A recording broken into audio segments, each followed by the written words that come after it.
Yesterday, another billionaire went down. A lot of billionaires have gone bankrupt this year. The supposedly brightest minds. Yet my guess is that if you followed along here for some time, things you learned on this channel helped you dodge much of yesterday's and today's chaos and carnage in the markets. Right?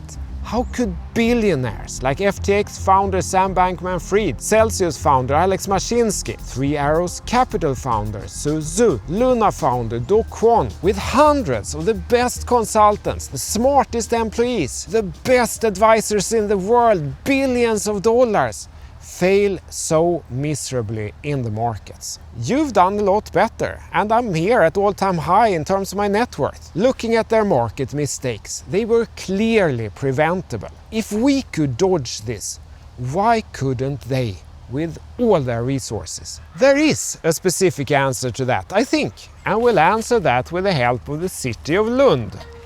Lund is, I think, the best city with the highest quality of life in Sweden, perhaps in the world. And bear with me here, we will review markets, Bitcoin, Ethereum, BNB, DXY and everything from here onwards. But first, there is an enormous learning in this. And if this isn't the day to really reflect and take in the learnings, I don't know what is. Lund is an intelligent city. University city, where many of our Nobel Prize winners and our best mathematicians and authors and doctors studied. The first Ericsson mobile phones were developed here in Lund. It's an international city, yet every corner looks impossibly cute. Schools are much nicer than Harry Potter's. You can walk or bicycle everywhere, giving a lot of freedom and beauty. A modern city and nature both.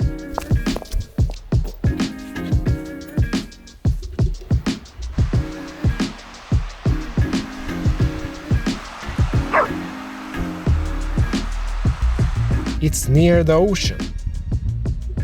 Milder autumns, milder springs, brighter winters than Stockholm. A bridge over the ocean to Central Europe. The crypto ocean is wild. Stay safe out there, folks. But what does Lund or any of that have anything to do with navigating the dangerous crypto sea? The markets? I'll tell you.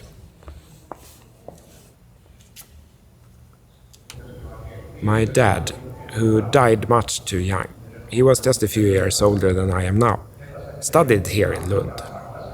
And he loved it. My entire childhood, he talked about how he enjoyed his years here and how great Lund was. It was only when I was well into my 40s that I discovered for myself that my dad had been right all along. 2 observations, valid for Lund and for the markets alike. Number 1. There's at least a chance that those who have walked before you might be right. 2.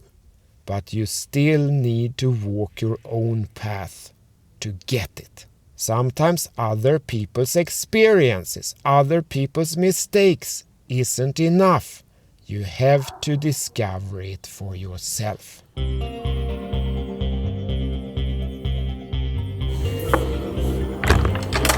I'm not here to tell you what to do in the financial markets, buy this or sell that.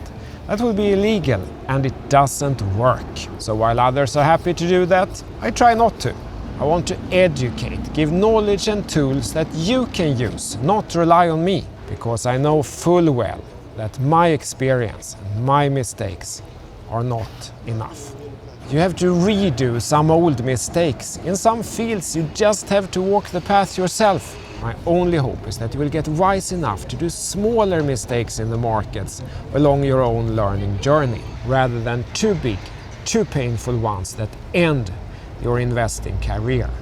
When it comes to risk mitigations, when there are talks about insolvency on social media, Maybe be less sure that you know all the information. Maybe be more humble to the odd possibility that seems almost impossible until it actually happens, and then it seems so obvious. And I did warn members.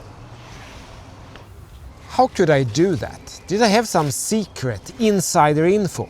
No, it's because I've done those kinds of mistakes before. Remember that video when I said the only good thing with the Celsius disaster is that experience might help you avoid a much bigger disaster sometime in the future. I didn't expect that to happen just a couple of months later, but here we are. And I'm sure that those of you who went through that were the first to withdraw from FTX. I think many of you have come so far in your own journey that you have adopted some kind of process that protects your capital. As you know, I use Lars Online, and it never flipped gold here, not for Bitcoin after the main glue flip here at 49k. I hoped it would here a couple of days ago, but it didn't. And not for Ethereum, and not for Solana, which is now down an absolutely crazy 95% from the top. You can really see here how easy this was. One major uptrend, one confusion here, mid-2021, second major uptrend, and since then it's been a downtrend intact. Lars Online blue. There was no gold flip on the FTT token, not for Cardano ADA, only BNB to BTC, as I've highlighted many times, was up on basically all time frames. Daily, 3-day candles and weekly candles. Which means that even BNB to USD has held a lot better and basically stayed in this range that goes back to February 2021. If we go back to Bitcoin, of course, I also felt blinding Bitcoin FOMO here a couple of days ago when this resistance broke through, retested and held, and people started saying Lars Online is broken, why isn't it flipping gold? Obviously gonna rocket up from here, right? And what made things worse was that DXY, the dollar strength index, started showing signs of breaking the parabola. We see that perhaps even clearer here on the weekly chart. Instead, we got this. For my big capital, I resisted buying too early because my process didn't show it was time. In the specific case, it's mostly just luck. I couldn't predict that FTX would go belly up. But the trend in the market is down. That means I'm cautious. I'm not perfect. I sometimes take ill thought through gamble entries, and it's fun. But I play around with small money, not the big funds. During times of uncertainty in the markets, protecting capital is more important than making that quick buck. Those billionaires knew that too, in theory. They'd read it in a book, heard it, their own CFO probably told them 100 times. But even though my dad spent my entire childhood telling me this one thing, even though your CTO can spend 100 YouTube videos telling you one thing, you still need to walk your own path. Find your Lund yourself, your own way. Those billionaires hadn't yet. But you can. It's fine to do mistakes. The only thing you must do, the advice those billionaire founders didn't follow, is to not lose all your money in one bad decision. That's all I ask, because then you'll stick around and subscribe.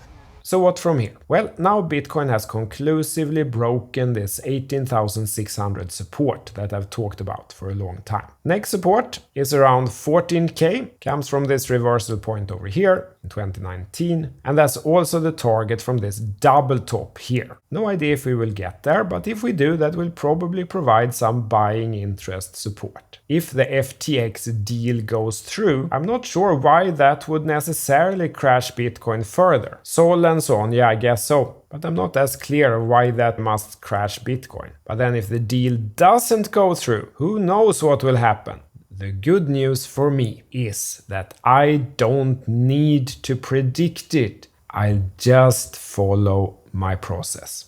It's a sad day for the markets, but if you've done better than all those brightest minds, it's also a day to feel a little proud. Maybe even celebrate a little. I will. We have protected capital and have the chance to buy things at unimaginable prices. Thank you, tack. CTO Larsson out. Hej då!